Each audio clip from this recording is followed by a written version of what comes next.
इस लेसन में मैं आपको बताऊंगी कि हम फंक्शंस को रीयूज कैसे कर सकते हैं, रीयूजेबल ऑफ फंक्शंस। देखिए यहाँ क्या है कि मैंने एक फंक्शन बनाया है जो कि हमने लास्ट लेसन में भी सीखा, वॉइड सर्कल का उसको मैंने नाम दिया। और देखिए मैंने उसमें fill, stroke, stroke with ellipse, यानी एक एलिप्स बन जाएगा और उसको हमने इन्वोक करवाना है, कॉल करवाना है, तो मैंने यहाँ लिख दिया सर्कल। राइट, अब मैं चाहती हूँ उसको रीयूज करूँ, यानी 2 सर्कल बन जाए, 3 सर्कल बन जाए, तो मैंने यहाँ इसलिए 2 टाइम सर्कल लिखा है, क्योंकि आपको मालूम है ये 1 टाइम लिखेंगे वो तो ड्रॉ हो जाएगा, लेकिन मैं अब चाह रही हूँ कि उसको मैं रीयूज करूँ। एक फंक्शन मैंने बना लिया तो उसका कुछ काम भी हो। देखिए जब मैं इसको यहाँ पेस्ट करके रन करवाती हूँ तो क्या होगा कि आपको एक ही सर्कल नजर आएगा। हमने तो यहाँ 2 टाइम्स लिखा, देखिए मैंने 2 टाइम्स लिखा है, सर्कल सर्कल 2 टाइम्स इसको मैंने कॉल करवाना है। मैं 3 टाइम्स भी लिख सकती हूँ, 4 टाइम्स भी लिख सकती हूँ, मुझे ये चाहिए, लेकिन ये नहीं हो रहे। इसलिए नहीं हो रहे कि क्या है, ये जो मैंने इसको पोजीशन दिया है 100 100 70 70, ये एक के ऊपर एक है, ये है यहाँ पे 2, लेकिन वो बिल्कुल उसका एग्जैक्ट साइज है, सब कुछ सेम है, वो उसके ऊपर है, इसलिए हमें ये नजर नहीं आ रहा। तो मैं चाहती हूँ कि ये हमें नजर आए, इसके लिए क्या होगा, इसकी हमने ये पोजीशन चेंज करनी होगी। वो कैसे करते हैं, उसके लिए बहुत आसान तरीका है। देखें लास्ट टाइम जो हम सो फार अब तक सीख चुके हैं, मैंने ये क्या बताती हूँ आपको कि जो हम लिख लेते हैं ऐसे करके वॉइड, जैसे मैंने ये सर्कल बनाया, राइट, और ये हमारे पास होता है ब्लैंक, इसमें हम कुछ नहीं लिखते।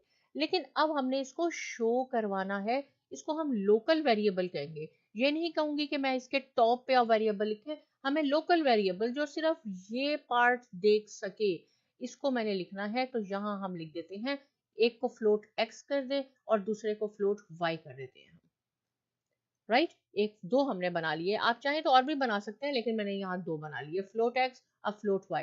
अब कैसे रन होगा इसको, अब ये होगा, इसका क्या पर्पस है फ्लोट x और फ्लोट y लिखने का, वो मैं भी आपको बताती हूँ। देखिए यहाँ पे फ्लोट x और फ्लोट y मैंने लिख लिया।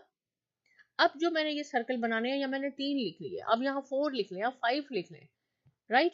यहाँ पे मैंने क्या कहा कि एक सर्कल कहाँ बन जाए, 100 100 एक वैल्यू दे दी उसको, दूसरे को मैंने 200 300 दे दी, आपकी मर्जी है जो भी आप दे दें, 150 और 200 दे दी।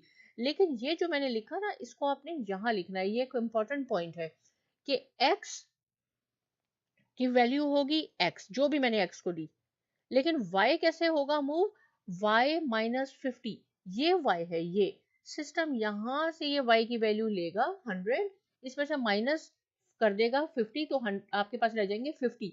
तो पहला एलिप्स जो होगा वो 100 और 50, x और y कोऑर्डिनेट ये हो गए। अब सेकंड पे आएगा, सिस्टम ये क्या करेगा, ये 200 वैल्यू x के लिए लेगा, राइट। यहाँ पे भी आप कुछ प्लस माइनस कर सकते हैं, x प्लस 20 कर दें या 30 कर दें, तो 200 ये x की वैल्यू होगी, y की क्या होगी, y 300 है, इसको लेगा 300 -50, तो सेकेंड एलिप्स ड्रॉ हो जाएगा 250 पे। ये फिगर्स आप खुद भी लिख सकते हैं अपने कैनवस के हिसाब से। थर्ड पे अब ये 150 लेगा, राइट, और 200 -50 150। अब मैं इसको आपको रन करके दिखाती हूँ, तो हमारे पास, आप इनको रीयूज कर सकते हैं अपने प्रोग्राम में,